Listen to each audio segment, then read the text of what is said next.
I'm Jackie and I'm in the SIP chambers with the chair Demi Anter, and I just have a few questions for you. So first, can you give us a brief description on what exactly the SIP is? All right, SIP is Special Investigative Panel. We've done something kind of different every year in the program, but this year it's a totally new direction. We're doing a constitutional convention over the California Constitution. So we're completely taking out the California Constitution, which is now 286 pages long, and starting from scratch and rewriting it completely. Wow. Yeah. That must be tough. A little bit. Okay. So your lead advisor mentioned something about that nonprofit organization called the Endowment for California Leadership. Can you just tell me a little bit more about that? The Endowment for California Leadership is a nonprofit organization that one of their lead people is Steve Weiner, and he was in here actually observing us the other day because they're kind of planning on instating a program that would be really similar to what we're doing now, except it would be completely constitutional convention. So imagine like a YNG where all we do is constitutional convention and rewriting and just what SIP is doing this year on a much larger scale. Wow, that's really awesome. Thank you so much. No problem, thank you. The SIP is a very hardworking and diligent bunch. They have been devoting so much of their time and energy into making this California Constitutional Convention a success. Like many other delegates, I am so excited to see the finished product, and I have no doubt that it'll be beyond amazing. Jen and Lincoln, back to you. Thanks, Jackie.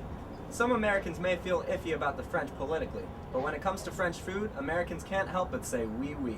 Catherine gives us a look on where to find the best crepes in Sacramento.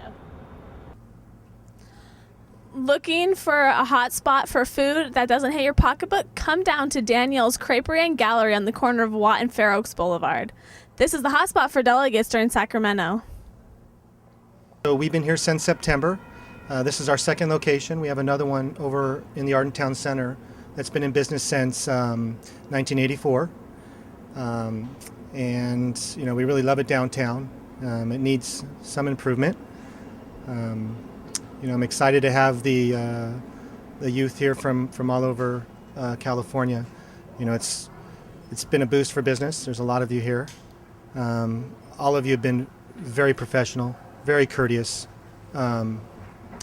You know, I told my wife just last night, I said, you know, just from the response I've gotten so far, you know, if these are the future leaders of our state, you know, we're going to be in pretty good hands. I mean, it's been very nice having them here. For one, here in Sacramento, the furloughs they've been giving state workers on the first and last Fridays. It just started this month. And I noticed an immediate impact that first Friday. Lunch is very, very, very much down. And you know, that's a direct impact, immediate impact.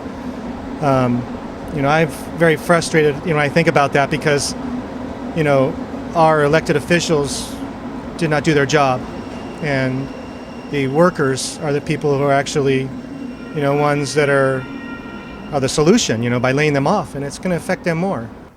Yes, we serve crepes, soups, salads, and sandwiches. Crepes are the house specialty, though, and we serve them for breakfast, lunch, and dinner. We make everything here from scratch. I get produce delivered 7 days a week, so the only way you're going to get a fresher meal is if you make one at your house. So when you're hungry, don't forget to come down to Danielle's Creperie and Gallery on the corner of Watson Boulevard because it's good. We all know it's Valentine's Day, but hey, Lincoln, weren't you supposed to be washing your cat out of town and lying to me and stuff? All right, I'm sorry you caught me. You know, I'm just not a really good Valentine's Day kind of guy. But if it makes you feel any better, I think Quinn's having the same problem. Quinn? Good evening, ladies. I'm Quinn O'Dowd, and I know many of you have dates tonight, and you're thinking, how do I know if I've wrangled that perfect cowboy? Well, I'm going to show you some tips for questions you should ask your man on your date tonight to find out if he's the perfect man. I'm here with my date, Jessie, and, well, we started hitting things off at Bob One this year, and I'm really excited about our date tonight. So, Jessie, on a scale of 1 to 10, with 1 being Rosie O'Donnell and 10 being Angelina Jolie, how would you rank me? Well, Quinn, seeing as my NIC proposal is about banning international adoption, and I think Rosie O'Donnell is the sassiest lesbian of them all, I would rate you a 1 for Rosie O'Donnell. Well, I did have a Rosie O'Donnell Barbie doll, so. So, Jesse, what is your stance on women with mohawks?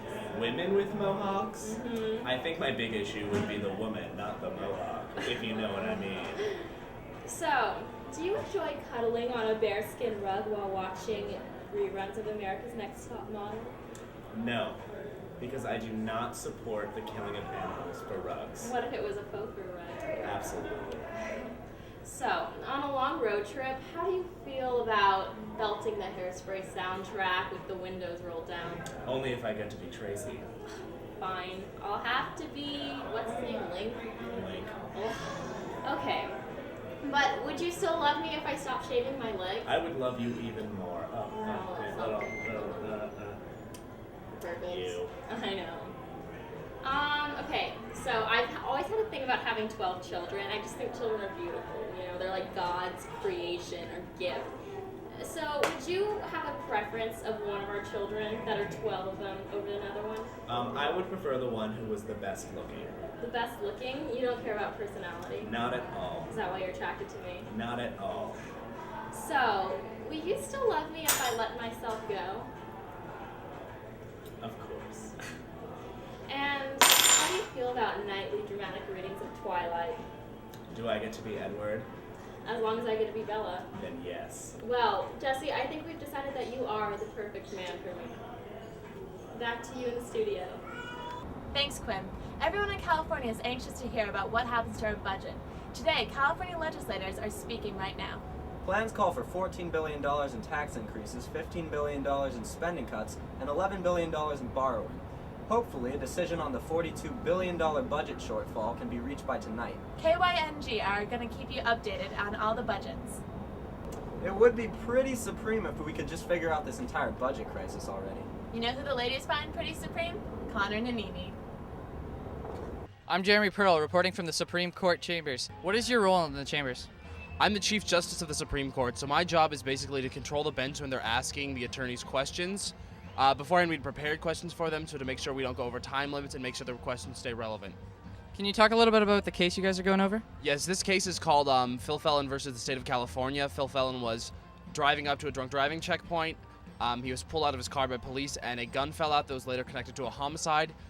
In the trial court phase, he was convicted of the homicide. Then in the appeals court, he was acquitted. So the state of California has brought this all the way to the Supreme Court to be ruled on. That's all from the Supreme Court. Now let's take a look at the appellate court. So what do you do in appellate court? Basically what we do is we write our opinions on our case for whatever side we're on. It's a lot of highlighting and analyzing, but yet very, very rewarding. Now, what do you like about appellate court? I love going through and getting really passionate about it, getting really, really excited, and just going through and delving into the cases and then making your argument. And it's about sounding convincing and like telling a story. So that's really awesome. Great, thanks guys. That's the scoop. Now back to you.